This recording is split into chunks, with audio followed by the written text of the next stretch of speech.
thốt bần thong mơ tới bánh hà đấy cứ cao làm đời sao bánh hà chuyện này dùng cho cái đôi chia bánh hà bảo vật tài sản lông đất mơ khơi ta Atopol này chuyện này dùng cho nên bảo vật tài sản đấy vì miền Atopol cầm đất nào từ đó cầm lăng vô thiệt thái đầm bầy trong rồi vô thiệt thái nó chết tại trong việc tì tật đầy và tại chết hàng như này ba con lục sài vọt phải trong ban sao chỉ ai cái xa tệ tuồng năng chuyện này dùng đấy hay ở vậy đấy lục để dùng bờ lục làm vì vật sản nó cứ miền nào không năng hỏi miền này tha chuyện này dùng thay ní mình mến chỉ chuyện này dùng đại ca đang được chạy đòn thì cứมีการđiệp chấm miền nẹt pôn miền nẹtแต่เซ่ปัดดอกกับเด็กchuyện này dùng nó du mà hỏi chẳng miền nẹt pôn miền nẹt nó cứ chia sai đi chụp vùng vàประกอบมาเป็นสิ่งที่ปีเนี่ยที่สำคัญให้ตัวเซนั้นในวงไทยนั่นคือเกี่ยวกับเกี่ยวกับเปีย Royal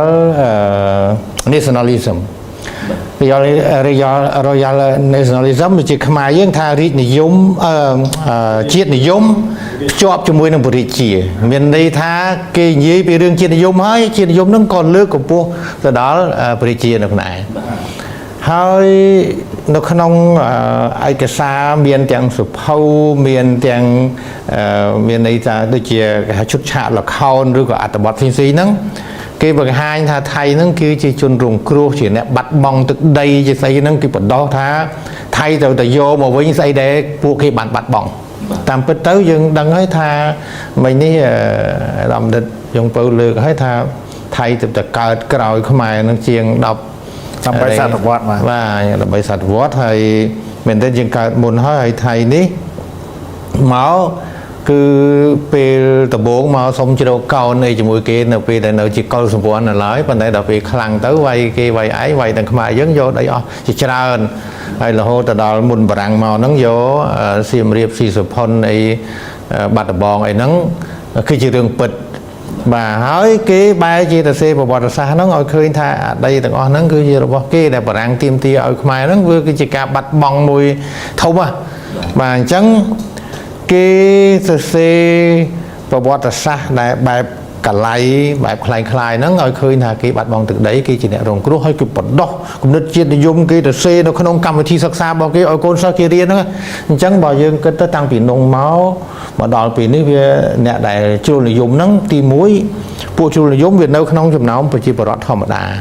ទី2ពួកជ្រុលនិយមមួយចំនួនទៅជាអ្នកនយោបាយទៅជាអ្នកដឹកនាំហើយអ្នកជ្រុលនិយមមួយចំនួនអ្នកជាតិនិយមមួយចំនួនជាកងទ័ពអញ្ចឹងទាំងអស់ហ្នឹងវាទៅបូកគ្នាទៅធ្វើឲ្យកម្លាំងជាតិនិយមនៅប្រទេសថៃនេះវាคล้ายទៅជាចលករមួយដ៏ខ្លាំងដែលអ្នកណាក៏ត្រូវការដែរអ្នកណាមួយចង់បានប្រជាប្រិយភាពចង់បានភាពស្របច្បាប់នៅក្នុងអំណាចនយោបាយហ្នឹងត្រូវការពួកជ្រុលនិយមពួកជាតិនិយមហ្នឹងដើម្បីគ្រប់គ្រងហើយតែពួកហ្នឹងគ្រប់គ្រងគឺរឹងមាំហើយតែពួកហ្នឹងប្រឆាំងក៏អាចកាន់អំណាចបានយូរដែរសូម្បីតែពួកយោធាហ្នឹងក៏អត់ហ៊ានប្រឆាំងជាមួយនឹងចលនាជាតិនិយមក្រមជ្រុលនិយមហ្នឹងដែរកាលណាប្រឆាំងអបមកថាឥឡូវប្រឆាំងមិនព្រមឆ្លៀនពៀនខ្មែរមិនព្រមវ័យខ្មែរឬក៏ចរចាជាមួយខ្មែរគេចោទថាក្បត់ជាតិណាគេចោទថាលក់ក្បាលអីចឹងហូរហើយចឹងទៅអញ្ចឹងពួកហ្នឹងចង់មិនចង់គឺងើបអត់រួចចេញពីអន្តៈឬក៏សម្ពាធនៃជាតិនិយមជ្រុលនៅក្នុងប្រទេសថៃហ្នឹងទេអញ្ចឹងនៅក្នុងហ្នឹងគឺខ្លាំងមែនទែនហើយមកដល់ពេលនេះយើងឃើញទាំងរដ្ឋាភិបាលស៊ីវិលក្តីទាំងតួអង្គដទៃទៀតក្តីជាពិសេសខ្ញុំបានតាមដានអានមើលបើសិនជាចង់ទៅសេយើងតាមដានមើលទៅសេគោលនយោបាយការបរទេសរបស់ថៃគឺអត់អាចទៅសេល្អអត់អាចទៅសេនេះពេកជាមួយនឹងប្រទេសជិតខាងទេពីព្រោះកាលណាទៅសេអាហ្នឹងវាផ្ទុយជាមួយនឹងឆន្ទៈរបស់ពួកដែលជ្រុលនិយមឬក៏ជាតិនិយមហ្នឹងអញ្ចឹងហើយយើងមើលដំណោះស្រាយកន្លងមកខ្ញុំបានតាមដានឃើញអនុទីនពេលគាត់ទៅប្រទេសម៉ាឡេស៊ីលើកដំបូងហ្នឹងគឺគាត់មកវិញគាត់បានប្រើពាក្យថាយើងគួរតែចរចាគ្នាសម្រាប់រួមគ្នាទៅដីកន្លែងណាបើដីហ្នឹងកម្ពុជាកាន់កាប់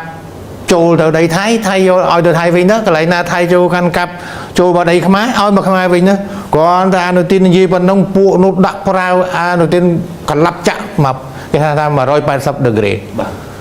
អញ្ចឹងមានន័យថាម៉េចមានន័យថារដ្ឋបាលស៊ីវិលនៅនឹងអត់អាចហ៊ានជាមួយពួកជ្រុលនិយមទេ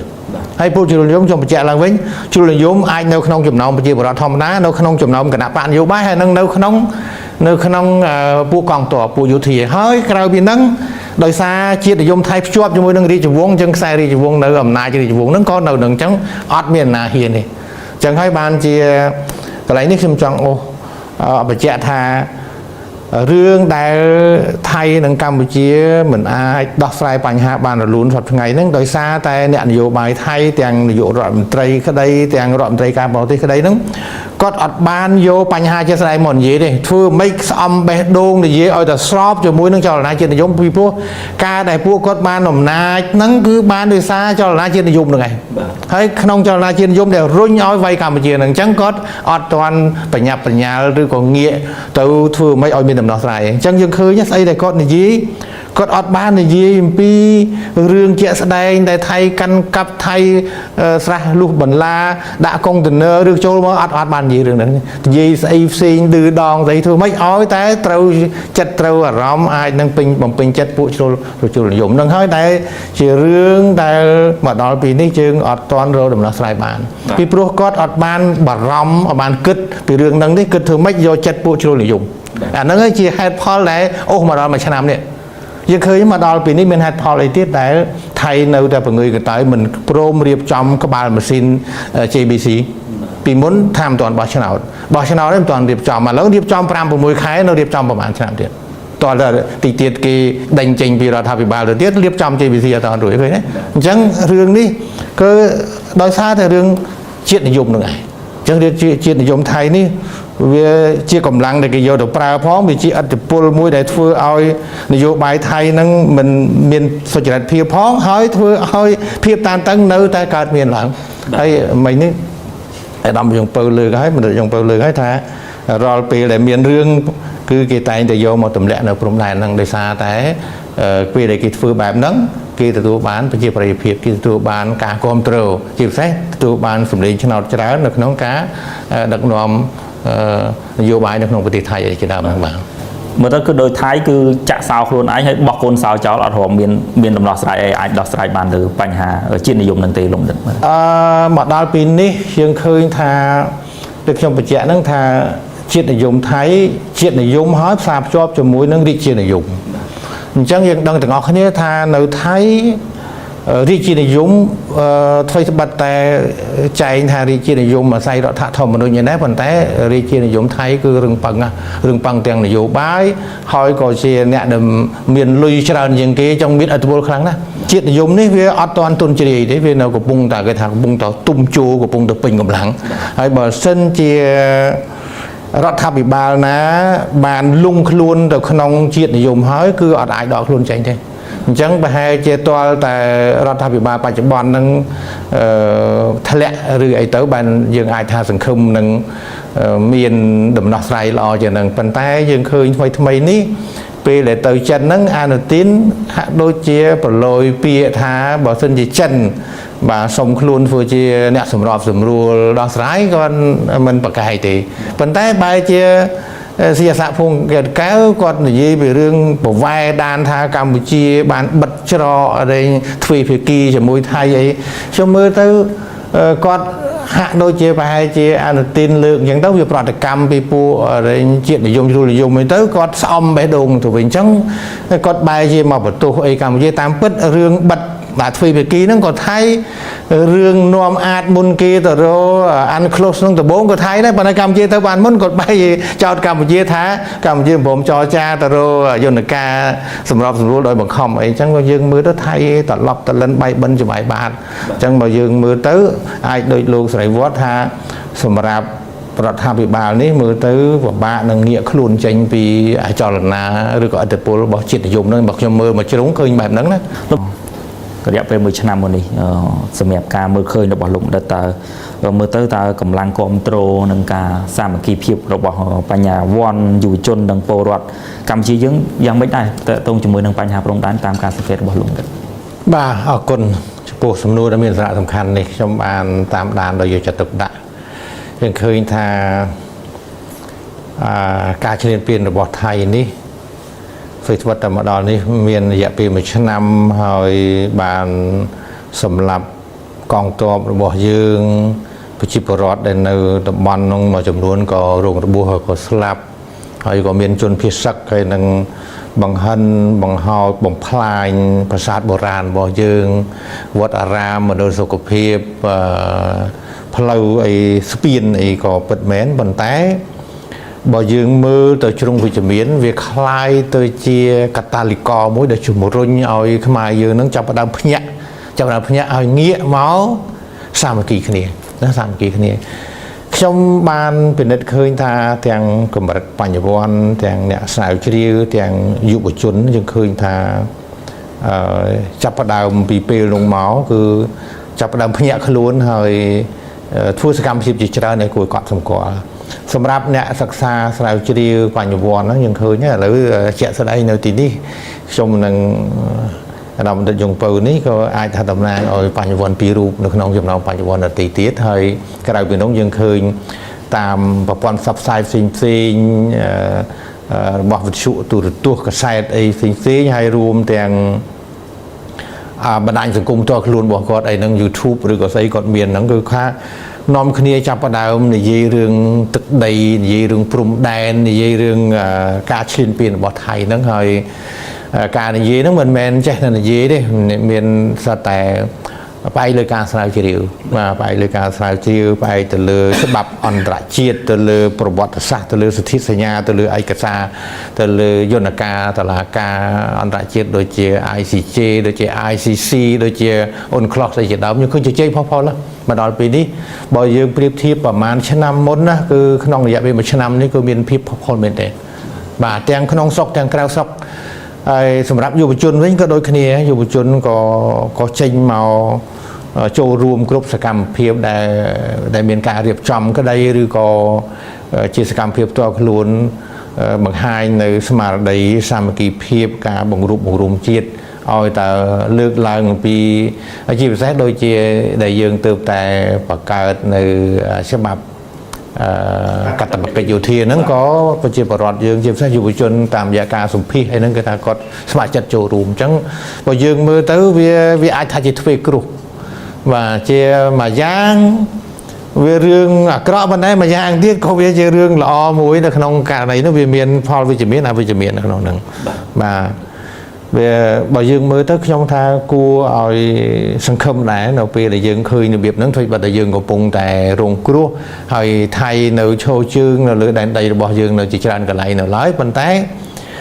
យើងបានធ្វើឲ្យប្រជាពលរដ្ឋយើងតាំងពីប្រជាពលរដ្ឋសាមញ្ញរហូតទៅដល់បញ្ញវន្តទាំងអ្នកនយោបាយទោះបីជាអ្នកនយោបាយមានអ្នកនយោបាយខ្លះនៅនិយាយអីផ្សេងផ្ទុយប៉ុន្តែអ្នកនយោបាយភាគច្រើនគេងាកមករួបរวมគ្នាដើម្បីប្រជាជាតិយើងដើម្បីទឹកដីដើម្បីអធិបតេយ្យរបស់យើងនេះជារឿងល្អមួយមិនមែនយើងថាចង់ឲ្យកើតសង្គ្រាមទេប៉ុន្តែនៅក្នុងពេលយើងកើតទុកហ្នឹងយើងឃើញមានរឿងល្អនៅទីហ្នឹងបាទឃើញរឿងល្អអញ្ចឹងជារួមខ្ញុំឃើញថាគ្រប់វិស័យយើងចាប់ផ្ដើមហើយ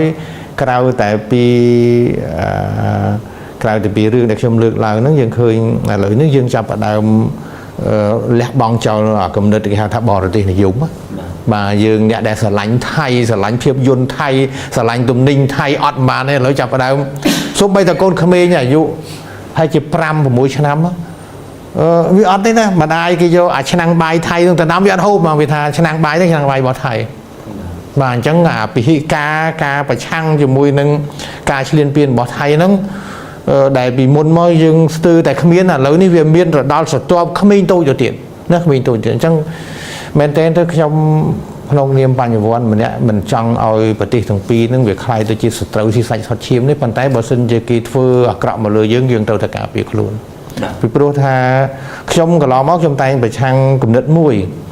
គឺថៃដោយសារតែថៃមានអាគំនិត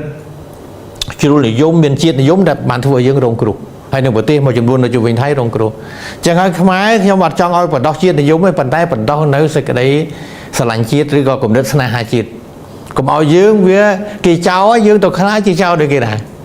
បាទអញ្ចឹងមកដល់ពេលនេះយើងឃើញថាកូនខ្មែរយើងបានបដោះនៅស្មារតីសាមគ្គីជាតិហើយនឹងស្មារតីស្នេហាជាតិបាទដែលជារឿងដែលជាតិសាសនាក៏ទៅតែមានអញ្ចឹងមកដល់ពេលនេះយើងឃើញថាយើងចាប់ផ្ដើម ចេះរស់ដោយពឹងលើខ្លួនឯងហើយយើងចាប់ផ្ដើមរៀនមេរៀនពីរយៈពេល1ឆ្នាំតើយើងរៀនបានអីខ្លះយើងត្រូវប្រយ័ត្នហើយទៅមុខទៀតយើងត្រូវធ្វើអីខ្លះយើងចាប់ផ្ដើមឃើញជាពិលោកដែលយើងខ្ញុំមើលទៅបើយើងមើលកម្រិតសាមញ្ញក៏ឃើញយើងមើលកម្រិតក្រសួងស្ថាប័នថ្នាក់ដឹកនាំក៏ឃើញថាថៃបានផ្ដល់ឱកាសមួយឲ្យយើងបានរៀនសូត្រជាច្រើននៅក្នុងនោះបាទនៅខ្ញុំសង្ខេបផ្លេប៉ុណ្ណឹងចាស់ ការឈឺចាប់ធ្វើឲ្យយើងខិតខំប្រឹងរឹងមាំខ្លួនឯង ការឈឺចាប់ធ្វើឲ្យយើងស្រក់ទឹកភ្នែកធ្វើយើងដួលប៉ុន្តែក្រោកឡើងជូតទឹកភ្នែកហើយយើងគិតថាទៅធ្វើអីទៀតបាទពីព្រោះយើងអត់អាចអង្គុយយំរហូតដល់ស្លាប់ខ្លួនឯងទេអញ្ចឹងមកដល់ពេលនេះយើងឃើញសិប្បកម្មយើងក៏ចាប់ផ្ដើមផលិតនេះផលិតនោះឆ្នៃនេះឆ្នៃនោះរហូតដល់យើងអាចឧបត្ថម្ភគ្រប់គ្រងខ្លួនឯងនឹងបានច្រើនបំផុតតាមដែលអាចធ្វើទៅបានហើយដែលខ្វះបន្តិចបន្តួចយើងនាំចូលពីប្រទេសផ្សេងដែលមិនមែនប្រទេសថៃ លោករដ្ឋក្នុងរយៈពេល1ឆ្នាំនេះក្រៅពីសង្គ្រាមបដាអាវុធដោយផ្ទាល់លោករដ្ឋមានឃើញសកម្មភាពអ្វីផ្សេងទៀតដែលថៃបានធ្វើការឆ្លៀតពៀនឬក៏ដូចជាលៀបពណ៌មកលើកម្ពុជាទេតាមការសង្កេតរបស់លោករដ្ឋបាទខ្ញុំពិនិត្យមើលជារួមមកដល់ពេលនេះរដ្ឋាភិបាលថៃទាំងយោធាថៃជាដើម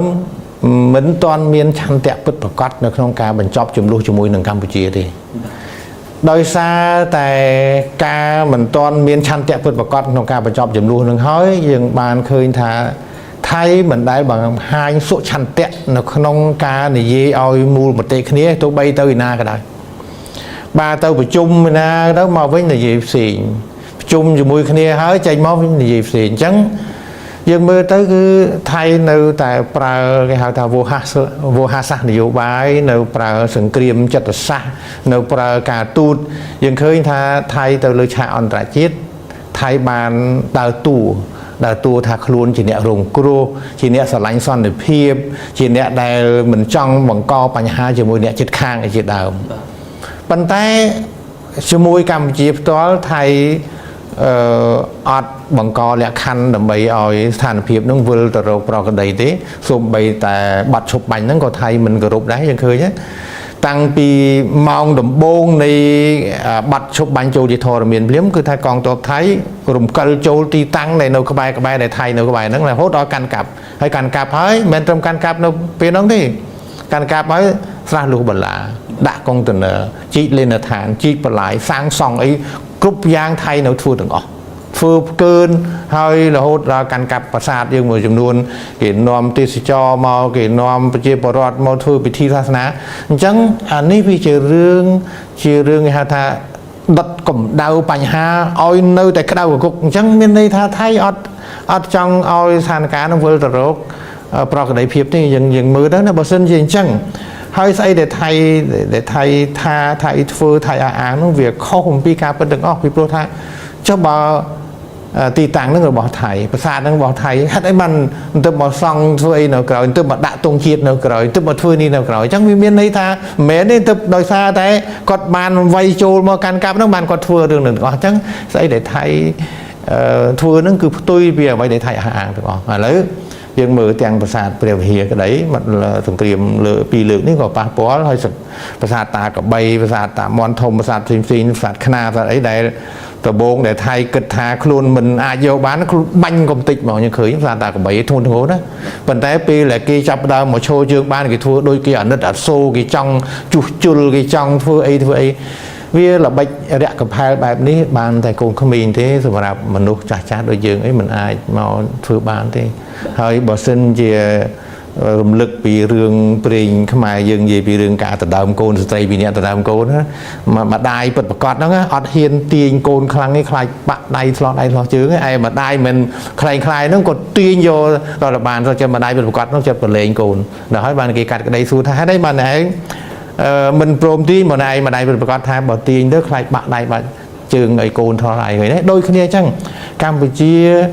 ដែលជាម្ចាស់ប្រាសាទហ្នឹងមិនហ៊ានបាញ់មិនហ៊ានធ្វើអីឲ្យប៉ះពាល់ប្រាសាទទេឯថៃគេមិនម្ចាស់ប្រាសាទគេវាកំតិចតាមដែលអាចធ្វើទៅបានរឿងទាំងអស់ហ្នឹងវាជាផុសតាងហើយមកដល់ពេលនេះយើងឃើញថាថៃនៅតែអុសកាឡានៅតែធ្វើយ៉ាងម៉េចឲ្យទោះបីថាមិនអាចយកបាន có ai căn cặp ở bàn du tao để ai thôi tao bán đầm bay miền đây thà đọt đô cho mùi nâng sủng lính control rồi bỏ cho là na chuyện giống rồi có phụ chưa là giống được không phải thay nắng đầm bay ẩm này con này phó đầm bay Paul phải giỏi xem tí đại ban mà phí cả phượt dụ bài và chỉ thuậtแบบนั้นนะคือมือเคยแบบนั้นจังจิรู้มาดอที่นี่ไทยเราเสียสตือเราหลายตัวใบเจดอมยงเปิดหาจอเศรษฐกิจsauเศรษฐกิจนึงอาจจะกตาสำคัญปันแต่ไทยกีเราแต่ถือคลุนกีขลังปันแต่มาดองมาแก้จีเรื่อยยังลือโซไทยลอยสำเร็จทางเอากัมพูชีส่งจอจ่าเปิดคลอตามเปิดกัมพูชีมันได้บัดhai còn mình đại xong bao đại vì vô kia ta nè bật kia ta nè bật và cái bật cái cho mấy bộ from đấy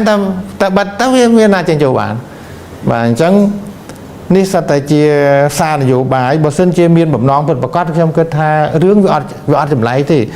rướng from đấy Campuchia Thái copy from đấy Campuchia Việt Nam rồi sinh tiết đời xa tại dưỡng miền from đấy on ra chiết ruột chỉ sạch hở chẳng bộ sinh chia đời xa dạo phía du chứ năm vì ai tha đời xa thọ mà chia tôi đưa có bánh hại tìm xin chẳng rương này sầm khán cứ JBC này hay tao vô về như rồi ti tăng nơi tận na xây vào trong thưa rồi bong thưa oi room kia tôi còn thưa ai cái tao về kia panty đại dương từ tôi squad còn này tôi rương vì cho bay cho tôi bay chơi trong đo xa cho môi pua chiết để dùng có ở đây và ở bạn mục đấy vì pro mình men thay trái như thế mình men khai trái đấy cứ chỉ rương đại miền snap của này tao vô về tập tiền tôi ở khơi thao bên ở lại nè chắc bắt đầu và nắng cứ chỉ rương trăm trâu mà ở miền chưa có bao vừa mục tao ẩm mắc ấy thếแต่บัดไทยทั่วระเบียบสองทั้งไงนี้แต่กูแพนตีไอ้ก็ต้องไปกี้ให้มาการกับนปีได้ทั้งไงกลายตัววัวเว้ยอย่างนั้นเวียจังจังเวียอัดบานโดยได้คลุนเฟ้อเวียตัวเจริญออกมาสำนวนขยมสำหรับลงบรรทุกบรรทองเป็นโดยสารแต่มือชนะวันนี้ประหารจีปัญหาเพลิดจัดบอกโปรรถคืออาจทำบินช้าโดยสารแต่ปัญหาสังคมมีพองปัญหาสังคมไอ้มวยจำนวนพองจีบใช้คือบอมโอนในดำบอลพิษสักแต่เราลงบรรทุกโดยสำนวนบางยมโดยจีสำนวนได้จูนตือลงดัดชนหนองไหนแต่เมื่อตาอาจมีใครสังคมกำลังนะได้กัมพูชีอาจบ้านตลอดมาวันไว้ได้จีระบอกล้วนให้เอาไว้จีซาระบอกลงดัดจูนตลอดไปจีบรถจีบใช้คือบอมโอนจนพิษสักได้กระปงรุ่นในตามพุ่มได้เราทับว่าบ้านรีบจำจูนบ่าคนสำนวนนี่คือสำนวนได้สำคัญเมนเทนพอยืนในยี่ปีพอปากพอทางเพลย์จัดพ้องในยี่ปีก็ได้สังคมบางโอนมาจำนวนในลูกมันบานตามดานประวัติศาสตร์ลูกหาโดยเฉพาะหายพิบออกสังคมถ้าหรือยังเจตอัดหมดยังเจตธาคืออยู่ใบการตูใส่ปันได้ไทยเนื้อแต่โชว์เชิงเนื้อตีตังจิตราขนมโจมอเจอร์ขนมดันใดกัมพูชีประเทศขึ้นสมเลือกตึกจัดดาวปองโอนเอากระเลมือสัจจะเพียบประวัติศาสตร์ยืงทะเลาะเมียนเรื่องก็ได้จมูกไทยตั้งปีนำปอนบุรี60 ปีแต่ก็ได้กระดำกันในเรื่องไข่บาเรื่องภาษาvềวิธีอย่างเคยเนี่ยให้มุนน้องการปีจำนวนในปรังกันกับน้องก็ทะเลาะยืงบัดบองไข่ไอ้มาจำนวนในไทยกี่กรุบกรงมาดอะไรนี่มาดบัดบองมาดสไลด์โดนแกไว้เนาะเห็นไหมปัจจัยยืงก็โยบานออกไปอย่างนี้คือสัจจะพิบวัติศาสตร์มีในท้ายืงทะเลาะชนิดกระไดในเรื่องประเทศเฮียยืงชนิดในชนะปีปอนมาปอนบน160 ปีให้ปีปอนดับใบยืงบ่อสไลด์สกัดกรามหลังวิ่งก็ยืงชนิดให้มีในไทยกี่ทีมเตี้ยท่าได้จงวิ่งยังระบบเกทีมพอดการบ่อสไลด์เตอร์ท่าเชียได้นาทับไตระบบกัมพูชีจังบ่อโยงต่อตามบัดไปสอบประวัติศาสตร์ชมเลือกตึกจัดอ้อยบองโอนเถอะแต่เมียนสมเนื้อตึกจัดหลังวิ่งท้ายืงมันพดาวเลือการประกำลังตียืงพดาวเลือฉบับอันตรายเช็ดได้บัดไปสอบได้คลั่งได้ยืงอายชนิดกับเราเมานั่งอายจิกไข่ดอกเรื่องมัวมุ้ยสำหรับกัมพูชีแต่เมียนสังคมท้าบ่ยืงเปร่งเปร่งจองกรองบัดหล่อมือแต่ไทยบ้านประพฤติมาเลยยืงรูปรวมគ្នាยืงเปร่งเปร่งเพื่อการนั่งจมูกนั่งโยนกาจมูกนั่งอันตรายเช็ด dương ai nâng từ tu bán đôi ở vậy để thọp từ tu bán nó nóng à thì tất cả nó không vật sát bỏ chừng hơi vật sát trong cái rồi pi quan đọc bấy nên việc toàn ngày đấy về và kịch tới về thả đọc bấy năm đó và dừng kịch lấy mù nó cứ lấy mù trắng xong bóng ôn còn ở sừng khẩm bắt nó xua tha cho lỡ đây nương kỳ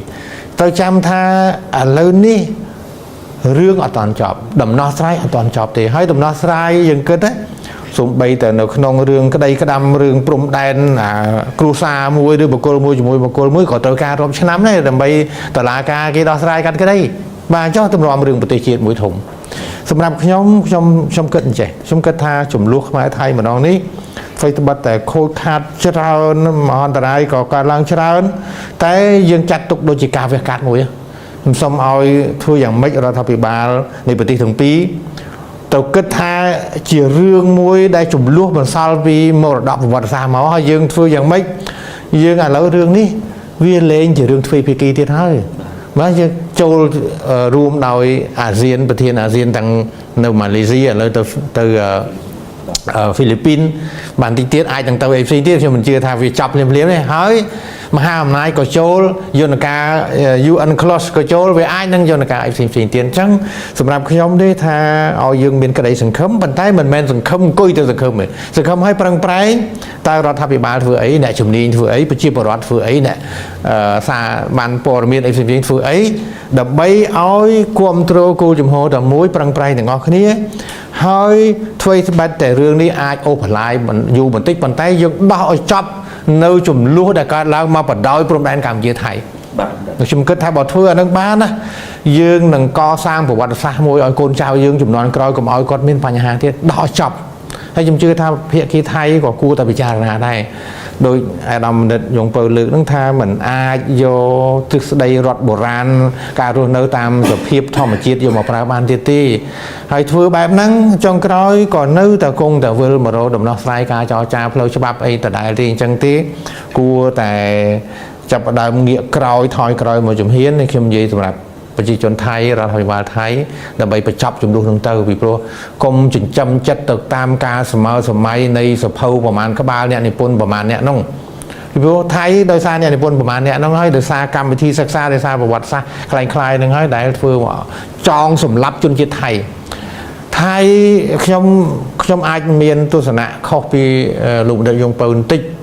ខ្ញុំជឿថាថៃនៅមានអ្នកល្អនៅមានបញ្ញវន្តល្អនៅមានប្រជាពលរដ្ឋល្អអ្នកនយោបាយល្អមួយចំនួនក៏គេគ្រប់គ្រងជំហរđểឲ្យដោះស្រាយជាមួយនឹងភាគីខ្មែរដែរហើយថ្មីនេះខ្ញុំអានព័ត៌មានមួយចំនួនថៃក៏បានលាតត្រដាងបង្ហាញពីផលប៉ះពាល់ខាងសេដ្ឋកិច្ចយ៉ាងធ្ងន់ធ្ងរជាពិសេសគឺប្រជាពលរដ្ឋនៅបណ្ដាខេត្តនៅជាប់ព្រំដែនជាមួយកម្ពុជាថៃហ្នឹងហើយសូម្បីតែមន្ទីរពេទ្យជាច្រើនដែលធ្លាប់ទទួលអ្នកជំងឺទៅពីកម្ពុជាហ្នឹងក៏ឥឡូវហ្នឹងគឺថាចង់បិទទ្វារបាទហើយទំនិញផលិតផលឲ្យធ្លាប់លក់មកយើងហើយពេលខ្លះក៏មានទំនិញខ្លះគេទិញពីយើងក៏ទៅកាំងជាប់ទាំងអស់អញ្ចឹងសម្រាប់ខ្ញុំទេខ្ញុំថាបងប្អូនយើងកុំអស់សង្ឃឹមហើយគួរតែជឿជាក់ទៅលើអ្វីដែលរដ្ឋាភិបាលធ្វើហើយនឹងជឿជាក់ទៅលើបទពិសោធន៍ដែលយើងមានហើយក៏អាចទៅបន្តជឿជាក់ទៅលើយន្តការអន្តរជាតិទោះបីមានអ្នកវិភាគជាច្រើនថាពិភពលោកសពថ្ងៃស្ថិតនៅក្នុងសភាពដែលសម្រាប់ពិភពលោកសពថ្ងៃទៅនៅក្នុងសភាពមិនច្បាស់លាស់ក៏ដោយប៉ុន្តែវាអត់ទាន់ដួលទេហើយរឿងកម្ពុជានេះគឺមានការចូលរួមច្រើនហើយចុងក្រោយvàនៃសំណួរនេះក៏សូមជូនជាសារជាទស្សនៈផ្ទាល់ខ្លួនជាសារផងជូនទៅដល់បងប្អូនវីរយុទ្ធជនក៏ដោយបងប្អូនជនភេសកថាការពិតគឺរឿងទឹកដីរឿងបាត់រឿងបូរណភាពទឹកដីនេះគឺជារឿងដែលយើងប្រៀបធៀបមកក្នុងរាងកាយយើងដូចជាបេះដូងរបស់យើងមានន័យថាសំខាន់ណាស់អត់អាហ្នឹងគឺស្លាប់ប៉ុន្តែបងប្អូនត្រូវចាំថាសុខភាពសុវត្ថិភាពបងប្អូនក៏សំខាន់ដែរអញ្ចឹងមិនមែនអង្គុយតែព្រួយបារម្ភអង្គុយតែប្រយ័ត្នប្រយែងលេងថែរក្សាសុខភាពរបស់ខ្លួនឯងក៏អត់បានដែរហើយទន្ទឹមនឹងយើងកំពុងតែប្រឈមជាមួយនឹងថៃយើងក៏ត្រូវនាំគ្នាសាមគ្គីគ្នាពង្រឹងបាទធ្វើម៉េចកាត់បន្ថយថៃនិយមបរទេសនិយមប្រឹងប្រែងមកគ្រប់គ្រងផលិតផលខ្មែររួបរวมគ្នាហើយដោយអាដាមដិតយងពៅថាហ្នឹងថាយើងបង្វែរ ទស្សនៈដែលយើងប្រឆាំងគ្នាឯងនឹងទុកម្លាយសិនហើយយើងបែរទៅរកការរួបរวมដើម្បីប្រឈមជាមួយនឹងការឈ្លានពានការមើលងាយថៃទៅវិញបាទហើយបើសិនជាយើងរវល់តែងាកមកប្រឆាំងគ្នាយើងខ្ញុំគិតថាវាមិនមានភាពចាំបាច់ទេសម្រាប់កលៈទេសៈនេះបាទជាការពិតហើយថាការដឹកនាំការគ្រប់គ្រងវាតែមានចន្លោះប្រហោងប៉ុន្តែឥឡូវនេះកលៈទេសៈនេះគឺជាកលៈទេសៈមួយដែលយើងត្រូវប្រើកម្លាំងសរុបឆន្ទៈសរុបដើម្បីប្រឆាំងជាមួយនឹងការឈ្លានពានរបស់ សូមភ្ជាប់សំណួរចុងក្រោយមួយសម្រាប់លោកបណ្ឌិតឈុនប៊ុនថងតែម្ដងលោកបណ្ឌិតតើទស្សនវិស័យនៃទំនាក់ទំនងទ្វេភាគីរវាងកម្ពុជានិងថៃអាចវិវត្តទៅទិសដៅណានៅពេលខាងមុខហើយតើការកសាងនៅសន្តិភាពយូរវែងអង្វែងនឹងអាចកើតឡើងបានដោយរបៀបណាដែរបាទបាទអរគុណច្រើនបើយើងយោងទៅលើទំនាក់ទំនងកម្ពុជាថៃខ្លួនឯងតាំងពីយូរលង់មកហើយក៏ខ្ញុំនៅចាំប្រសាសន៍របស់អាដាមទិភាចាសូនសំណាងលោកប្រើពាក្យថាទំនាក់ទំនងកម្ពុជាថៃគឺជាទំនាក់ទំនងស្រឡាញ់ស្អប់មានន័យថាពេលខ្លះក៏ស្រឡាញ់គ្នាទៅពេលខ្លះក៏ស្អប់គ្នាពេលខ្លះក៏ឆ្លោះគ្នាពេលខ្លះក៏ត្រូវគ្នាហើយរឿងទាំងអស់ហ្នឹងក៏យើងឃើញដែរយើងឃើញនៅវាប្រែប្រួលចេះវាប្រែប្រួលទៅតាមអាណត្តិរបស់អ្នកនយោបាយមួយយើងឃើញសម្ដេចតេជោការអាណត្តិសម្ដេចតេជោហ្នឹងក៏ត្រូវជាមួយនឹងថាក់ស៊ីនត្រូវជាមួយនឹង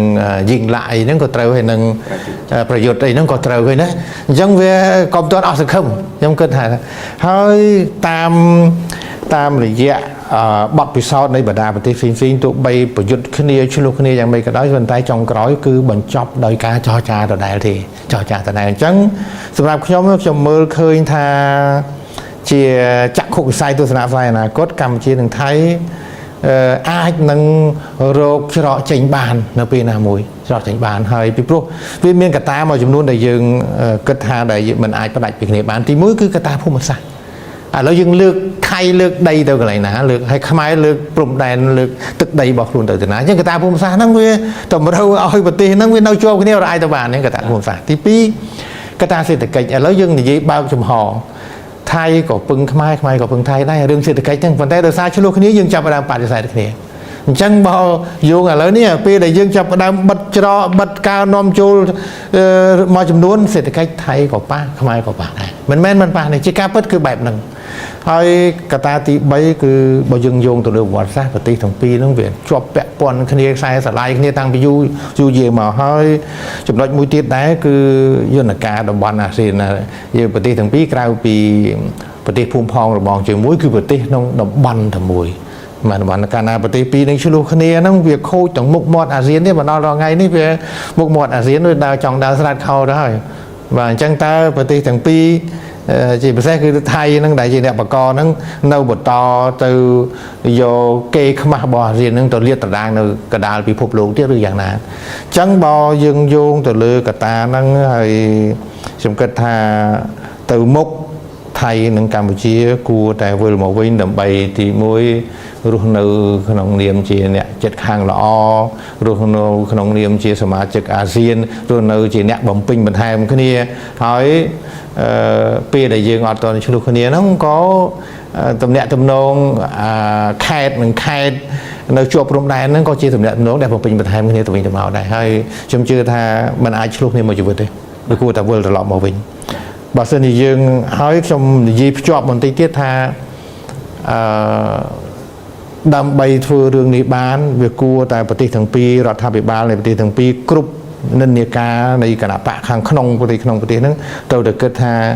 យើងគួររួមគ្នាដោះស្រាយចំនួនក្នុងដំណាក់កាលនេះឲ្យចប់ជាសាពរមានន័យថាឥឡូវហ្នឹង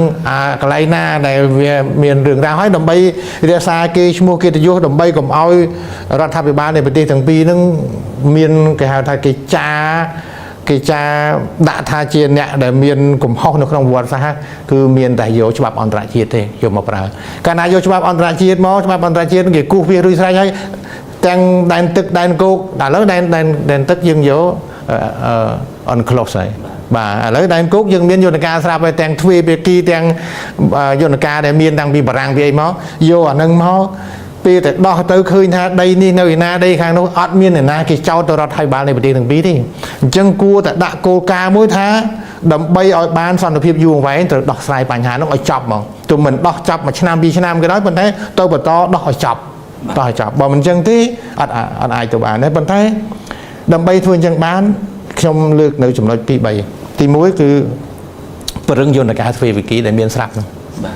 ពីព្រោះទោះបីអាស៊ានជួយក៏ដោយឬក៏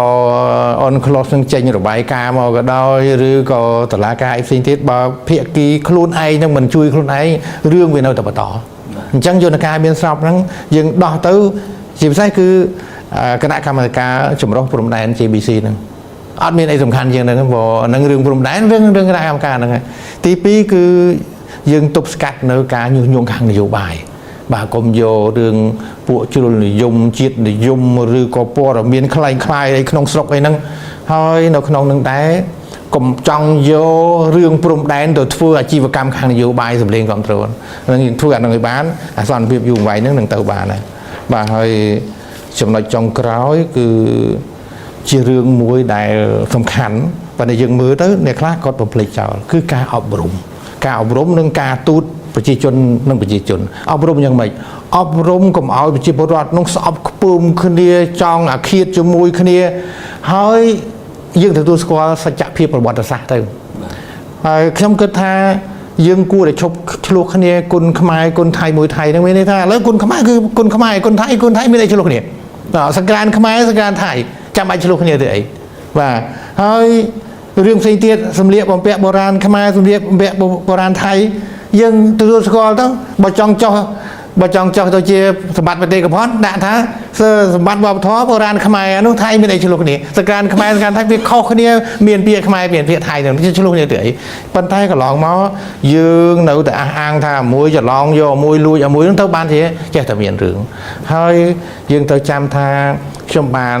ធ្វើបាត់តែខ្ញុំមិនមែនជាអ្នកប្រវត្តិសាស្ត្រតែខ្ញុំបានអានប្រវត្តិសាស្ត្រខ្ញុំបានដើរច្រើនប្រទេសដែរខ្ញុំចេះសង្កេតមើលឃើញនៅកម្ពុជាថៃម៉ាឡេស៊ីឥណ្ឌូនេស៊ីចិនវៀតណាមប្រទេសផ្សេងៗហ្នឹងបើនិយាយពីអសម្ភារៈប្រើប្រាស់របស់ប្រើប្រាស់នៅក្នុងសម័យបុរាណហ្នឹងស្តៀងតែគ្នាហ្នឹងទេហើយអាប្រពៃណីទំនៀមទម្លាប់ហ្នឹងក៏ស្តៀងគ្នាមនុស្សកើតដំបូងមកណាមានតែដៃមានតែជើងទាំងអស់នេះបាយទឹកដំបូងហ្នឹងហូបដៃហ្នឹងឯងក្រោយមកអ្នកខ្លះគេប្រើចង្កឹះនៅអ្នកខ្លះគេប្រើនេះប្រើនោះហើយវាឆ្លងគ្នាហ្នឹងខ្ញុំគិតថាមិនគួរឆ្លោះគ្នាហ្នឹងទេអញ្ចឹងបើយើងអប់រំអាហ្នឹងបានប្រជាជនយើងលេងឆ្លោះគ្នាលេងស្អប់គ្នាលេងឲ្យអ្នកនយោបាយអ្នកនិពន្ធអ្នកអីហ្នឹងឈប់ទៅសរសេរប្រវត្តិសាស្ត្រទៅបករឿងឲ្យអ្នកក្រោយឆ្លោះគ្នាទៅអ្នកក្រោយចុងក្រោយគ្នាអត់ដឹងអីទេឃើញទេប៉ុន្តែដោយសារប្រវត្តិសាស្ត្រថាអញ្ចឹងធ្វើឲ្យឆ្លោះគ្នាហ្នឹងទៅអញ្ចឹងបើធ្វើអញ្ចឹងបានសន្តិភាពយូរអង្វែងនឹងអាចសម្រេចលោកបណ្ឌិតលោកបណ្ឌិតលើកឡើងបន្តិចពីទស្សនៈនឹងការមើលឃើញរបស់លោកបណ្ឌិតរយៈពេល1ឆ្នាំដែលរាជរដ្ឋាភិបាលក្រោមការដឹកនាំរបស់សម្ដេចអធិបតីខិតខំទាំងការដោះស្រាយយន្តការទូតទាំងផ្លូវច្បាប់ឈរលើចំហផ្លូវច្បាប់អន្តរជាតិខិតខំដោះស្រាយបញ្ហាប្រឈមដល់បងប្អូនពលរដ្ឋភាគសឹកបាទដែលជួបបញ្ហាដោយសារសង្គ្រាមឈ្លានពានពីសំណាក់ភាគីថៃលោកបណ្ឌិតមើលឃើញពីការដឹកនាំយន្តការផ្លូវច្បាប់អន្តរជាតិនិងការទូតរបស់រាជរដ្ឋាភិបាលយ៉ាងណាដែររយៈពេល1ឆ្នាំនេះលោកបណ្ឌិតបាទអរគុណលោកសនិទ្ធហើយជម្រាបសួរដល់អាយដាមលោកជំទាវលោកលោកស្រីដែលនិយមតាមដានការផ្សាយរបស់ BTV ផងដែរបាទមែនតើរយៈពេល1ឆ្នាំនេះយើងមានរឿងរ៉ាវច្រើនហើយអ្វីដែលយើងជជែកថ្ងៃនេះយើងផ្ដោតទៅលើការប្រឹងប្រែងជាក់ស្ដែងរបស់រាជរដ្ឋាភិបាលនៅក្នុងការដោះស្រាយបញ្ហានេះថាតើរដ្ឋាភិបាលបានធ្វើអីខ្លះបើខ្ញុំមើលទៅទី1គឺបើវាចម្លែកទៅលើផ្នែកការប្រើប្រាស់យន្តការច្បាប់ជាមួយនឹងការទូតរបស់រាជរដ្ឋាភិបាលរយៈពេល1ឆ្នាំនេះគឺរាជរដ្ឋាភិបាលបានបង្ហាញឲ្យពិភពលោកឃើញថារាជរដ្ឋាភិបាលកម្ពុជាពិតជាប្រកាន់ខ្ជាប់នៅ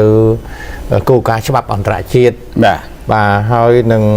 ប្រើប្រាស់ដំណោះស្រាយដោយសន្តិវិធីមកដល់ពេលនេះ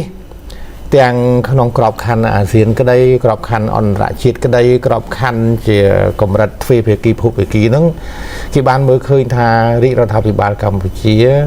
បង្ហាញនូវភាពចាស់ទុំនៅក្នុងការដោះស្រាយជម្លោះបាទក្នុងភាពចាស់ទុំហ្នឹងគឺភាពចាស់ទុំនៅក្នុងការគោរពទាំងធម្មនុញ្ញអាស៊ានធម្មនុញ្ញរបស់រដ្ឋធម្មនុញ្ញរបស់កម្ពុជាខ្លួនឯងហើយជាពិសេសគឺធម្មនុញ្ញរបស់អង្គការសហប្រជាជាតិបាទមកបង្ហាញឲ្យឃើញភាពចាស់ទុំអញ្ចឹងហើយនៅពេលដែលរាជរដ្ឋាភិបាលបង្ហាញបែបនេះ វាមានការអាណិតអាសូរមានសមានចិត្តមានការវិតម្លៃខ្ពស់ទៅលើអេរិយាប័ត្រទៅលើជំហររបស់រាជរដ្ឋាភិបាលកម្ពុជានៅក្នុងការដោះស្រាយហើយកាលណាមានការគោរពបែបហ្នឹងចង់មិនចង់មានការគ្រប់គ្រងទោះពេលខ្លះគេមិនចេញមានន័យថាមិនចេញការថ្កោលទោសជាផ្លូវការចំពោះថៃក៏ដោយប៉ុន្តែគឺគេព្យាយាមធ្វើយ៉ាងម៉េចទប់កំហឹងទប់ចំនួនកុំឲ្យវាមានភាពតានតឹងហើយគេព្យាយាមឲ្យភាគីទាំងពីរហ្នឹងវិលមករកដំណោះស្រាយដោយសន្តិវិធីបើសិនជាក្នុងករណីកម្ពុជាមិនបានបង្ហាញភាពចាស់ទុំមិនគោរពធម្មនុញ្ញអាស៊ានធម្មនុញ្ញអង្គការសហប្រជាជាតិមិនមានការអត់ធ្មត់ទេប្រហែលជានឹងមិនមានការគ្រប់គ្រងពីសហគមន៍អន្តរជាតិទេបាទនេះជាចំណុចទី1ចំណុចទី2ទោះបីជាក្នុងរយៈពេល1ឆ្នាំនេះយើងដឹងហើយថាថ្ងៃចុងក្រោយបំផុតគឺថ្ងៃទី25ខែធ្នូឆ្នាំ2025ជាថ្ងៃដែលយើងទទួលបានកិច្ចព្រមព្រៀងសន្តិភាពបន្ទាប់ពីយើងមានកិច្ចព្រមព្រៀងមួយមុននោះបាទអញ្ចឹងបន្ទាប់ពីនឹងមកកម្ពុជាគឺតែងតែគោរពយ៉ាងម៉ឺងម៉ាត់យ៉ាងម៉ត់ចត់ហើយយ៉ាងអត់ធ្មត់ហេតុអីបានខ្ញុំប្រើពាក្យយ៉ាងហ្នឹងយើងទាំងអស់គ្នាបានដឹងហើយថាវាគ្មិនមុនក្នុងរយៈពេល1ឆ្នាំនេះគឺយើងមានការបង្ហាញជាបន្តបន្ទាប់តាម BTV តាមទូរទស្សន៍ផ្សេងក្តីហ្នឹងគឺថាបង្ហាញឲ្យឃើញថា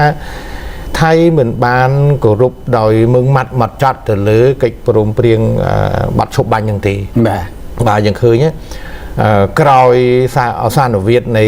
ម៉ោងខ្ញុំនិយាយថាម៉ោងឈប់បាញ់នឹងភ្លាមហ្នឹងយើងគឺឈប់តែថៃឆ្លៀតឱកាសហ្នឹងរំកិលតបចូលមកកាន់ទីតាំងមួយចំនួនដែលកំពុងតែប្រយុទ្ធហើយយើងឈប់ឃើញទេអាហ្នឹងចំណុចចាប់ផ្ដើមហើយចំណុចចាប់ផ្ដើមក្រោយពីហ្នឹងយើងឃើញចាប់ផ្ដើមសាងសង់លេនឋានរាយបន្លាលួសដាក់កុងតឺន័រឬក៏ធ្វើស្អីសាងសង់សំណង់អីផ្សេងច្រើនយើងរៀបរាប់អស់ដែរប៉ុន្តែកម្ពុជានៅតែអត់ធ្មត់ហើយបើយើងថយក្រោយបន្តិចទៀតណាគ្រាន់តែផ្ទុះអាវុធលើកទី1ភ្លាមកម្ពុជាបានផ្ញើលិខិតទៅក្រមប្រឹក្សាអង្គការសហប្រជាជាតិដើម្បីឲ្យធ្វើអន្តរាគមន៍មិនចង់ឲ្យពង្រីកចំនួនហ្នឹងចឹងមានន័យថាជំហររបស់កម្ពុជាតាំងពីមុនក៏បែបហ្នឹងហើយក្រោយមានកិច្ចព្រមព្រៀងនៃបទឈប់បាញ់ក៏បែបហ្នឹងយើងមានទេហើយតាមរបាយការណ៍ហ្នឹងថាមានការបាញ់មានការអីបន្តបន្ទាប់យើងឃើញធ្វើទុកបុកម្នេញមកដល់កងទ័ពយើងនៅសមរភូមិមុខប៉ុន្តែទាំងកងទ័ពនៅទីនោះមេបញ្ជាការគ្រប់លំដាប់ថ្នាក់នៅទីនោះទាំងថ្នាក់ដឹកនាំលោកនៅតែបន្តការអត់ធ្មត់នេះជាអាវុធមួយសំខាន់ណាបើសិនជាយើងមិនអត់ធ្មត់នឹងទេគឺវានឹងផ្ទុះនឹងកាន់តែធ្ងន់ហើយចំណុចមួយទៀតដែលយើងឃើញថាអ្វីត្បិតតែកម្ពុជាបានជ្រើសរើសយកយន្តការអន្តរជាតិមែនតើនៅមកដល់ពេលនេះចំនួនខ្មែរថៃហ្នឹងវាលែងនៅក្នុងកម្រិតទ្វេភាគីទៀតហើយខ្ញុំចាំទាំងសម្ដេចដេជោទាំងសម្ដេចធិបតីលោកបានមានប្រសាសន៍ហើយថានៅពេលដែលមានអន្តរាគមន៍ពីអាស៊ានមានអន្តរាគមន៍ពីមហាអំណាចពីអង្គការសហប្រជាជាតិមានន័យថារឿងហ្នឹងវាលែងស្ថិតនៅក្នុងកម្រិតទ្វេភាគីហើយប៉ុន្តែយ៉ាងណាក៏ដោយរាជរដ្ឋាភិបាលកម្ពុជានៅតែបើកចំហនៅការចរចាទ្វេភាគីបាទជាពិសេសគឺ JBC របស់កម្ពុជានៅតែព្យាយាមផ្ញើកំណត់ទូតផ្ញើលិខិតទៅបន្តដើម្បីសុំឲ្យ JBC ខាងថៃហ្នឹងមកទី1គឺគាត់បង្កើតគាត់រៀបចំក្បាលម៉ាស៊ីនរចនាសម្ព័ន្ធទៅទី2ក៏បោះវែងដោះស្រាយមិនអាចដូចយើងបានឃើញកន្លងមកនេះភាគីថៃព្យាយាមទៅបោះបង្គោលទៅធ្វើរបងអីដោយឯកតោភាគីទោះបីថាថៃធ្វើនឹងត្រឹមត្រូវក៏ដោយក៏វាអត់ត្រឹមត្រូវដែរត្រឹមត្រូវដែលខ្ញុំចង់និយាយថាអមកគាត់ធ្វើនឹងធ្វើចំអាខ្សែបន្ទាត់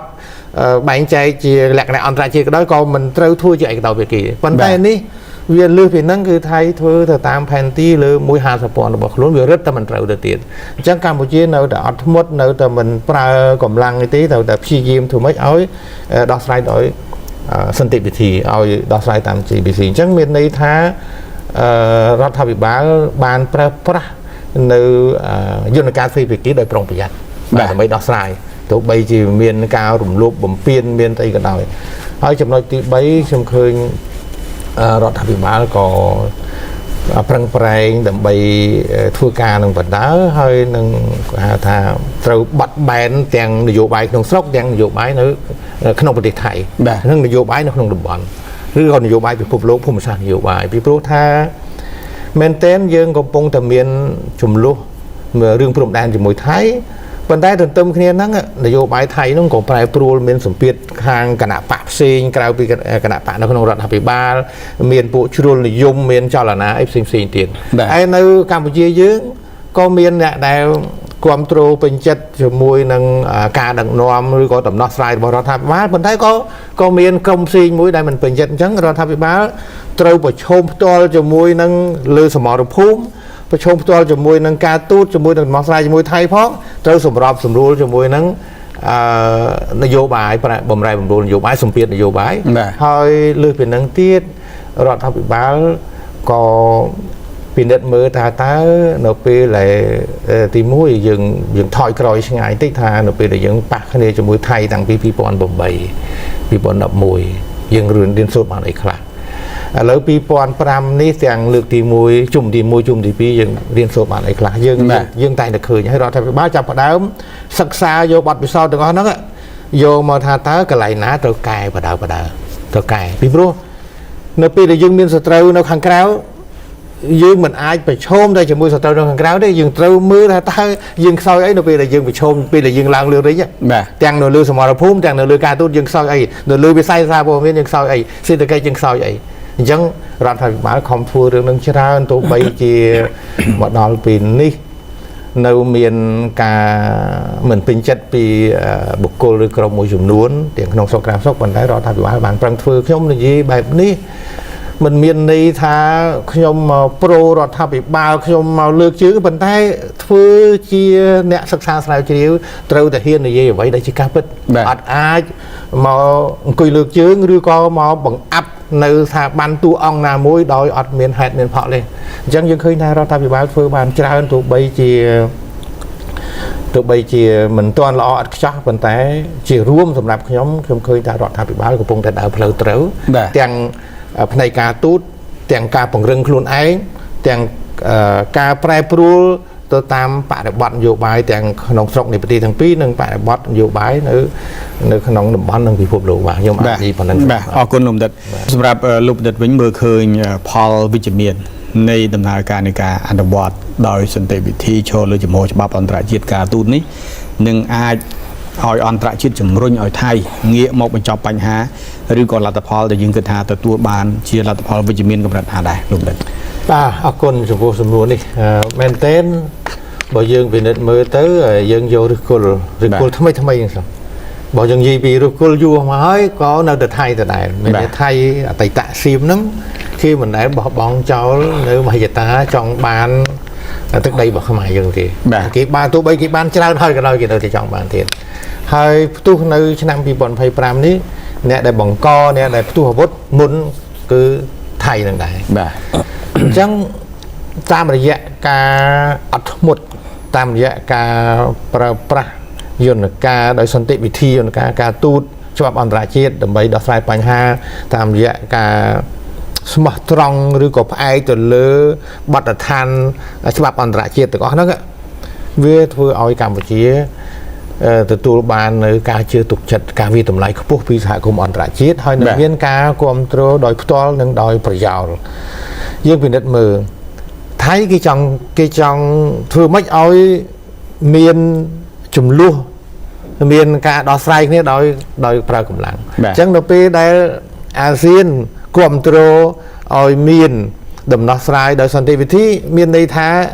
អាស៊ានគ្រប់គ្រងជំហររបស់កម្ពុជាព្រោះកម្ពុជាគឺអត់ចង់ដោះស្រាយដោយប្រើកម្លាំងទេយើងឃើញហ្នឹងចំណុចហ្នឹងផ្ដើមដំបូងបំផុតគឺអាស៊ាន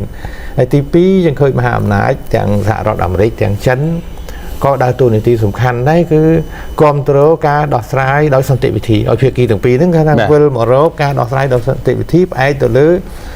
ការទូតផ្អែកលើការចរចាផ្អែកលើច្បាប់អន្តរជាតិអញ្ចឹងយើងឃើញគ្រប់គ្រងហ្នឹងវាស្មើនឹងគ្រប់គ្រងចំហរបស់កម្ពុជាបាទហើយលោកប៉ាស្ទីក៏បានលើកហើយប្រហែលថ្ងៃគេបានលើកហើយថាសភានិយាយភាសាបារាំងហ្នឹងក៏គេចេញ ជាសារមួយឲ្យភាគីទាំងពីរហ្នឹងវិលមករកការដោះស្រាយដោយសន្តិវិធីគឺមិនគ្រប់គ្រងការដោះស្រាយដោយ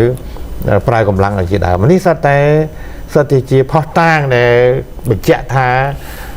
លទ្ធផលដែលកម្ពុជាប្រឹងប្រែងក្នុងរយៈពេលមួយឆ្នាំនេះវាបានលទ្ធផលមកដែលអាចថាជាការដាក់សម្ពាធទៅដល់ថៃឲ្យដកចេញពីគោលដៅដែលចង់ប្រើកម្លាំងដើម្បីផ្លាស់ប្ដូរបន្ទាត់ព្រំដែនឬក៏ដោះស្រាយបញ្ហាមកប្រើការទូតហើយក្រៅពីហ្នឹងយើងឃើញចិនខ្ញុំនិយាយឡើងវិញថាចិនបានចូលខ្លួនម្ដងហើយម្ដងទៀតហើយថ្មីនេះក៏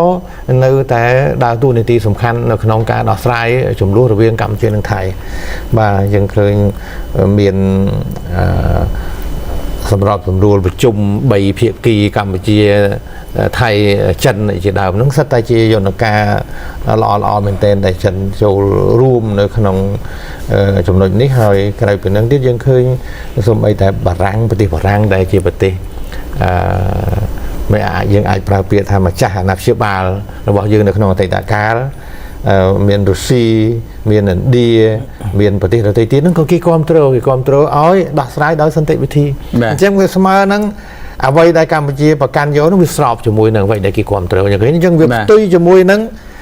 ងប្រទេសចំហរបស់ប្រទេសថៃហើយក្នុងរយៈមួយឆ្នាំនេះកម្ពុជាមិនដែលចេញគេហៅថាសារនយោបាយបែបបង្ហាញពីទុច្ចរិតភាពនៅក្នុងនយោបាយការបរទេសរបស់ខ្លួនឬក៏ក្នុងជំហរចរចាជាមួយនឹងថៃតែផ្ទុយទៅវិញនៅប្រទេសថៃនេះទាំងនាយករដ្ឋមន្ត្រីទាំងរដ្ឋមន្ត្រីការបរទេសឬក៏រដ្ឋមន្ត្រីការពារជាតិយើងតែងតែឃើញសារនយោបាយនឹងបែបអុចអាលបែបកិច្ចវេះពជាពេលមិនចង់ដោះស្រាយបញ្ហាជាមួយនឹងកម្ពុជាទេដោយតាក់ទងរឿងយើងប្រើUNCLOS មែនតើថៃជាអ្នកចាប់ផ្ដើមមុនដល់ពេលយើងចាប់ផ្ដើមយើងចេញជំហានមុនទៅជាចោទថាយើងមិនដោះស្រាយទ្វេភាគីបែរជាទៅរកច្បាប់អន្តរជាតិទៅរកយន្តការអន្តរជាតិតែដើមបាទហើយអ្នកដែលបិទមុនគេដែលប្រកាសបិទហ្នឹងគឺអនុទានខ្លួនឯងថាបិទច្រកទ្វេភាគីទាំងអស់លែងដោះស្រាយបញ្ហាផ្លូវព្រំដែនគោកអីហ្នឹងអនុទានខ្លួនឯងហ្នឹងអញ្ចឹងមកដល់ពេលនេះនៅពេលដែលថៃភូតកាន់តែច្រើនហើយកម្ពុជាអត់ធ្មត់កម្ពុជាស្មោះត្រង់វាបានធ្វើឲ្យពិភពលោកអន្តរជាតិទាំងកម្រិតអាស៊ានកម្រិតប្រទេសជិតខាងកម្រិតប្រទេសមហាអំណាចនិងសហបានអន្តរជាតិគេមើលឃើញថាកម្ពុជាពិតជាអ្នករងគ្រោះថៃពិតជាតួអង្គដែលរំលោភបំពានពិតប្រាកដមែនដែលដើមឡើយថៃខ្លួនឯងព្យាយាមបង្ហាញថាខ្លួនជាអ្នករងគ្រោះប៉ុន្តែស្អីដែលថៃធ្វើគឺផ្ទុយទាំងអស់បាទឥឡូវនេះប្រាសាទតាមន់ធំតាមន់តូចតាកបីប្រាសាទខ្នាឬកន្លែងផ្សេងៗរបស់ថៃយូរណាស់ហើយហេតុអីបានទៅយកមកដាក់ទង់ជាតិហេតុអីមកសាងសង់មកធ្វើអីផ្សេងវាបង្ហាញច្បាស់ណាស់ថាថៃទៅតែចូលកាន់កាប់ចូលឈរជើងនៅហ្នឹងហើយធ្វើអីជាឯកតោភាគីពិតប្រាកដអញ្ចឹងខ្ញុំឃើញថារយៈពេលមួយឆ្នាំនេះគឺរដ្ឋាភិបាលធ្វើបានច្រើនហើយអាចនឹងធ្វើឲ្យមានការគ្រប់គ្រងការជឿជាក់ពីសហគមន៍អន្តរជាតិកាន់តែច្រើនហើយក្នុងរយៈពេលមួយឆ្នាំនេះក៏បង្ហាញឲ្យឃើញថារដ្ឋាភិបាលបានធ្វើនយោបាយការទូតមួយដែលធ្វើឲ្យថៃមិនអាចប្រើកម្លាំងដោយដែលប្រើ2លើករួចហើយនៅឆ្នាំ2025បើមិនជាគ្មាននយោបាយការទូតនឹងទេថៃនឹងអាចប្រើប្រាស់ដោយសារគេអាងថាគេខ្លាំងខាងសពាពុទ្ធយោធាឬក៏ស្អីទាំងអស់ហ្នឹងបាទសម្រាប់ខ្ញុំទេខ្ញុំគិតថាមកដល់ពេលនេះយើងត្រូវទទួលស្គាល់ថាយើងបានពយល់យើងបានបកស្រាយយើងបានលាតត្រដាងឲ្យសហគមន៍អន្តរជាតិទាំងប្រទេសនៅក្នុងអាស៊ានប្រទេសក្រៅតំបន់អាស៊ានប្រទេសមហាអំណាចនិងសហបានអន្តរជាតិគេមើលឃើញគេជឿជាក់តាមរយៈការធ្វើការបកស្រាយសក្ខីកម្មអីផុសតាងទាំងអស់ហ្នឹងឲ្យឃើញថាកម្ពុជាពិតជាអ្នករងគ្រោះពិតប្រាកដអញ្ចឹងវាបង្ហាញឲ្យឃើញថាអ្វីៗដែលកម្ពុជាលើកឡើងមិនមែនជាការพูดកុហកទេអញ្ចឹងការជឿជាក់កាន់តែកើនហើយចំណុចមួយទៀតដែលយើងគួរតែលើកដែរដោយសារតែនយោបាយដ៏ត្រឹមត្រូវរបស់យើងជំហរដ៏ត្រឹមត្រូវរបស់យើងនឹងដែលយើងអាចទប់មិនឲ្យផ្ទុះសង្គ្រាមមកដល់ពេលនេះហើយសម្រាប់ខ្ញុំទេអ្វីត្បិតតែ ការដោះស្រាយបច្ចុប្បន្ននេះបងប្អូនប្រជាពលរដ្ឋមើលឃើញជាក់ស្ដែងថាថៃនៅតែកាន់កាប់តំបន់មួយចំនួនថៃនៅតែដាក់កុងតឺន័រស្រះបន្លាលនោះធ្វើអីពិតប្រាកដប៉ុន្តែត្រូវចាំថាដំណាក់កាលនេះជាដំណាក់កាលកំពុងដោះស្រាយបញ្ហាបាទមិនមែនមានន័យថាថៃធ្វើតាមចិត្តហ្នឹងហើយយើងព្រមទេពីព្រោះគ្រប់បាត់ល្មើសគ្រប់ការបង្កបញ្ហាទាំងអស់សុទ្ធតែមានពាក្យបណ្ដឹងពាក្យមានលិខិតតវ៉ាកំណត់ទោសរបស់កម្ពុជាគ្រប់រឿងទាំងអស់ដើម្បីបង្ហាញថាកម្ពុជាមិនបានឯកភាពឬទទួលយកការផ្លាស់ប្ដូរខ្សែបន្ទាត់ព្រំដែនតាមរយៈការប្រើកម្លាំងយោធាទេប៉ុន្តែយើងមិនចង់ប្រើកម្លាំងដើម្បីដោះស្រាយបញ្ហាទេជាការមើលឃើញរបស់ខ្ញុំទេយើងឃើញថារឿងចំនួនព្រំដែនកម្ពុជាថៃនេះវាកើតឡើងតាំងពីមុនបារាំងចូលហើយពេលបារាំងចូលមកក៏មានក្រោយបារាំងក៏មានរហូតមកដល់ឥឡូវក៏នៅតែមានអញ្ចឹងទោះបីឥឡូវនេះរឿងដែលយើងឃើញជាក់ស្ដែងវាកើតឡើងអញ្ចឹងតែបើសិនជាកម្ពុជាអាចធ្វើឲ្យចំនួនខ្មែរថៃនេះឈានទៅរកដំណោះស្រាយមួយសម្រាប់ព្រំដែនទាំងមូលទោះបីយឺតបន្តិចប៉ុន្តែខ្ញុំថាគឺជារឿងដែលគួរធ្វើពីព្រោះបើទុកទៅទៀតតើកូនចៅយើងរងគ្រោះដល់ណាទៀតយើងឃើញកាល2008ប៉ុណ្ណា2025ពីរលើករងគ្រោះប៉ុណ្ណាហើយចុះបើមានជុំទី3ឬក៏មានបន្តទៅទៀតតើមិនមែនតែកម្ពុជាទេកុំភ្លេចថាថៃនឹងក៏រងគ្រោះដូចគ្នារងគ្រោះទាំងអ្នកស្លាប់នៅលើសមរភូមិប៉ះពាល់ទាំងអ្នកនៅជុំវិញតំបន់ដែលប្រយុទ្ធគ្នាហើយក្រៅពីនឹងផលប៉ះពាល់ឥឡូវនេះទាំងកម្ពុជាទាំងថៃសុទ្ធតែប៉ះពាល់សេដ្ឋកិច្ចហើយអាស៊ានក៏ប៉ះពាល់ដែរប៉ះពាល់ហេតុអីបានជាអាស៊ានមិនអាចសម្របសម្រួលសមាជិករបស់ខ្លួនឲ្យបានដែលធ្វើឲ្យប្រទេសជាសមាជិកជាមួយគ្នាបែរទៅជាប្រយុទ្ធគ្នាដើម្បីផ្លាស់ប្ដូរខ្សែបន្ទាត់ព្រំដែនឃើញទេអញ្ចឹងសម្រាប់ខ្ញុំថាទៅជាមួយរដ្ឋាភិបាលយើងតស៊ូជាមួយគ្នាហើយធ្វើយ៉ាងម៉េចយើងទាញបញ្ហានេះឲ្យទៅជាបញ្ហាមួយដែលចូលរួមពីសហគមន៍អន្តរជាតិពីមហាអំណាចហើយនឹងអាចព្យាយាមដោះស្រាយទាំងព្រំដែនគោកព្រំដែនទឹកឲ្យចប់នៅក្នុងអាណត្តិនេះឬក៏អាណត្តិក្រោយយើងទៅធ្វើម៉េចដោះឲ្យបានដើម្បីកូនចៅយើងជំនាន់ក្រោយរស់នៅក្នុងនាមជាប្រទេសជិតខាងល្អរស់នៅដោយសន្តិភាពជាមួយគ្នាពីព្រោះបើយើងមានរឿងហើយយើងមិនដោះឈឺហើយមិនព្យាបាលយើងនៅឈឺរហូតបាទអញ្ចឹងខ្ញុំគិតថារដ្ឋាភិបាលកំពុងដើរផ្លូវត្រូវហើយយើងគ្រប់គ្រងរដ្ឋាភិបាលដើម្បីរុញរឿងនេះឲ្យទៅកម្រិតមួយដែលអាចដោះស្រាយបញ្ហាព្រំដែនកម្ពុជាថៃទាំងមូលបាទលោកបណ្ឌិតភ្ជាប់គ្នាដែរមួយឆ្នាំនេះមួយឆ្នាំបន្ទាប់ពីថៃឈ្លានពានមកលើកម្ពុជាតើក្នុងនោះអ្វីដែលលោកបណ្ឌិតមើលឃើញថាជាបទពិសោធន៍អ្វីខ្លះសម្រាប់រដ្ឋបាលក៏ដូចជាសម្រាប់ពលរដ្ឋខ្មែរទាំងមូលបាទតាមពិតទៅបើនិយាយពីការមើលឃើញយើងពិបាកនិយាយដោយសារតែហេតុអីវាសារតែយើងមិនបានទទួលព័ត៌មានគ្រប់ជ្រុងគ្រប់មុំទាំងអស់ទេបើសិនជាសំណួរនេះសួររដ្ឋាភិបាលប្រហែលជាលោកឆ្លើយបានច្បាស់ជាងប៉ុន្តែយ៉ាងណាខ្ញុំឆ្លើយជាការអង្កេតផ្ទាល់ខ្លួនជាព័ត៌មានដែលយើងទទួលបាននឹងការគិតខ្លួនឯងអាចថាផ្ទុយជាមួយនឹងបងប្អូនមួយចំនួនឬក៏អាចខុសជ្រុងខ្លះដោយសារតែមែនទេអ្នកវិភាគអ្នកនិយាយនេះឥឡូវយើងនិយាយថាប្រជាជនចោះក្នុងនាមលោកទៅជាប្រជាពលរដ្ឋសោះឆ្នាំនេះនៃការដែលថៃឈ្លានពាននេះ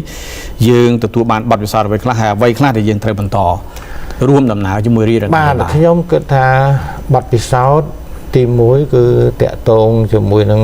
បទពិសោធន៍ផ្ទាល់នៅលើសមរភូមិបាទខ្ញុំមិនអាចនិយាយជាលក្ខណៈម៉េចទេប៉ុន្តែខ្ញុំជឿថាថ្នាក់ដឹកនាំមេទ័ពនិងកងទ័ពប្រយុទ្ធនៅព្រំដែនលោកបានបទពិសោធន៍ថាតើគេខ្លាំងអីយើងខ្លាំងអីគេខ្សោយអីយើងខ្សោយអីបាទហើយយើងត្រូវធ្វើម៉េចខ្ញុំអាចនិយាយបានប៉ុណ្ណឹងទាំងមុនពេលប្រយុទ្ធនិងក្រោយប្រយុទ្ធទី2គឺយើងមើលពីការពឹងអាស្រ័យលើបរទេសខ្ញុំចាំនៅពេលដែលផ្ទុះភ្លាមដូចជាថ្នាក់ដឹកនាំលោកបានប្រើពាក្យថាជាមេរៀនមួយដែលត្រូវគិតថាទំនិញយុទ្ធសាស្ត្រទំនិញណាដែលជាទំនិញយុទ្ធសាស្ត្រមិនគួរយើងពឹងអាស្រ័យលើតែប្រទេសណាមួយទេនៅពេលដែលអត់មកតែយើងកន្លងមកយើងទៅហ៊ានទទួលស្គាល់ការពិតថាយើងពឹងលើអាស្រ័យលើប្រទេសថៃនឹងច្រើនគូសំបាទតើពេលមានបញ្ហាយើងក៏មានការអនុវត្តប៉ុន្តែរដ្ឋាភិបាលលោកមានទំនាក់ទំនងល្អជាមួយនឹងបណ្ដាប្រទេសជុំវិញបណ្ដាប្រទេសក្នុងតំបន់លោកដោះស្រាយបញ្ហានឹងបានដោយ mình lẽ từ nông ở vậy để thay cái kịch បាទ chẳng hạn tụi mìnhอยู่xa miền pring internet miền xây tiết sinh tiết cho mình làm ắt đấy dương từ tại kết tha tụi mìnhอยู่xa thì muối tới tại ở miền húp thì phá nó chỉ là chiếng muối mà thì pi dương từ kết tha nó pi đại dương ắt nom tụi mình thay chủ tiền tụi mìnhอยู่xa tụi mình tiệt tôn nâng sầm nong tiệt tôn nâng electronic tụi mình cái đường hộp chọc ấy sinh thì dù ta ta dương chụp ảnh hại khá đau bay liệt tật đáng các bất trong trào đại hiền vậy tha dương bất chỉ miền phật bà bò thay có miền phật bà bò lại vì bữa dương nhẹ tinh cái nhẹ lộ dương qua tụi mình raแต่thay qua lôi sao tụi mình đôiจากนี้đi và chẳng ta dương cái tha dươngตัวเปิดเรื่องครัวdươngไหมទាំងពាណិជ្ជកម្មទាំងសេដ្ឋកិច្ចទាំងផលិតផលសិប្បកម្មអីទាំងអស់ពីព្រោះថាកុំឲ្យដោយកាលចំនួនកូវីដផងគ្រាន់តែចិនអត់នាំកណ្ដាស់អនាម័យនាំអីទៅអឺរ៉ុបហ្នឹងអឺរ៉ុបរកកណ្ដាស់ប្រកួតអនាម័យហ្នឹងក៏អត់បានដែរអញ្ចឹងពួកអឺរ៉ុបពួកអាមេរិកហ្នឹងក៏វារៀនសូត្ររឿងហ្នឹងដែរមានរឿងជាច្រើនទៀតថានៅពេលដែលយើងពឹងគេយើងអាស្រ័យគេពេកនៅពេលដែលគេលែងឲ្យពឹងឬក៏គេឆ្លោះជាមួយយើងជួបបញ្ហាហ្នឹងជារឿងដែលយើងទៅរៀននេះមិនមែនរៀនតែកម្រិតរដ្ឋាភិបាលទេទាំងរដ្ឋាភិបាលទាំងវិស័យឯកជនទាំងប្រជាពលរដ្ឋទាំងអស់យ៉ាងហើយមួយទៀតរឿងដែលយើងគួររៀនសូត្រដែររឿងទីផ្សារកន្លងមកយើងផលិតផលរបស់យើងមួយចំនួនក៏យើងលក់ដែរតែយើងនាំចូលពីថៃតែយើងក៏លក់ទៅថៃមួយចំនួនដែរបាទអញ្ចឹងយើងហើយតំណែងខ្លះទៀតកន្លងមកយូរហើយក៏យើងលក់ទៅប្រទេសទី3ក៏ឆ្លងតាមរយៈប្រទេសថៃឬប្រទេសជិតខាងយើងផ្សេងទៀតអញ្ចឹងយើងក៏រៀនសូត្រមួយថាត្រូវតែមានតំណែងតំណងផ្ទាល់ជាមួយនឹងប្រទេសដែលយើងនាំចូលចុងក្រោយជៀសវាងឲ្យឆ្លងកាលណាឆ្លងមានបញ្ហាគឺវាយើងមានការលំបាកអញ្ចឹងវាអាចមានរឿងច្រើនទៀតហើយក្នុងរយៈហ្នឹងយើងឃើញថាមានព័ត៌មានคล้ายមានការបែកបាក់អីខ្លះយើងគិតថាគួរតែរៀនសូត្រដែររៀនសូត្រយ៉ាងម៉េចមានន័យថានៅពេលដែលយើងមានសត្រូវរួមយើងអត់ត្រូវឆ្លោះគ្នាឯងទេជាការពិតប្រទេសប្រជាធិបតេយ្យក៏ដោយជាលក្ខណៈធម្មជាតិក៏ដោយមនុស្សមានទស្សនៈការយល់ឃើញខុសៗគ្នាទាំងនយោបាយទាំងស្អីប៉ុន្តែដល់ពេលដែលមានសត្រូវរួមយើងត្រូវទុកអាចចំនួនផ្ទៃក្នុងរបស់យើងសិនយើងត្រូវរួមគ្នាជាកម្លាំងស្នូលដើម្បីប្រយុទ្ធប្រឆាំងជាមួយនឹងប្រទេសថៃយើងអត់ត្រូវទៅគ្រប់គ្រងថៃទៅផ្ដាល់ព័ត៌មានឲ្យថៃទៅធ្វើចារកិច្ចឲ្យថៃបាទដើម្បីផ្ដាល់ព័ត៌មានមកវាបហាយើងទេអាហ្នឹងជារឿងដែលយើងត្រូវរៀនសូត្រហើយរឿងមួយទៀតដែលខ្ញុំឃើញដែរឃើញព័ត៌មានផ្សាយច្រើនណាយើងមានចាប់បានជនជាតិខ្មែរយើងដែលធ្វើជាបើយើងនិយាយត្រូវតាមពាក្យថាចារករប៉ុន្តែមានន័យថាភារកិច្ចគាត់គឺចារកម្មទៅថៃមួយចំនួនណាហ្នឹងទៅតែគិតដែរថាតើយ៉ាងម៉េចបាទដែលបានជារឿងនឹងកើតឡើងដើម្បីកុំឲ្យអាតង្កូវក្នុងសាច់ខ្លួនឯងហ្នឹងវាទៅសម្លាប់ខ្លួនយើងបាទខ្ញុំសូមប៉ុណ្្នឹងអរគុណលោកបណ្ឌិតបាទ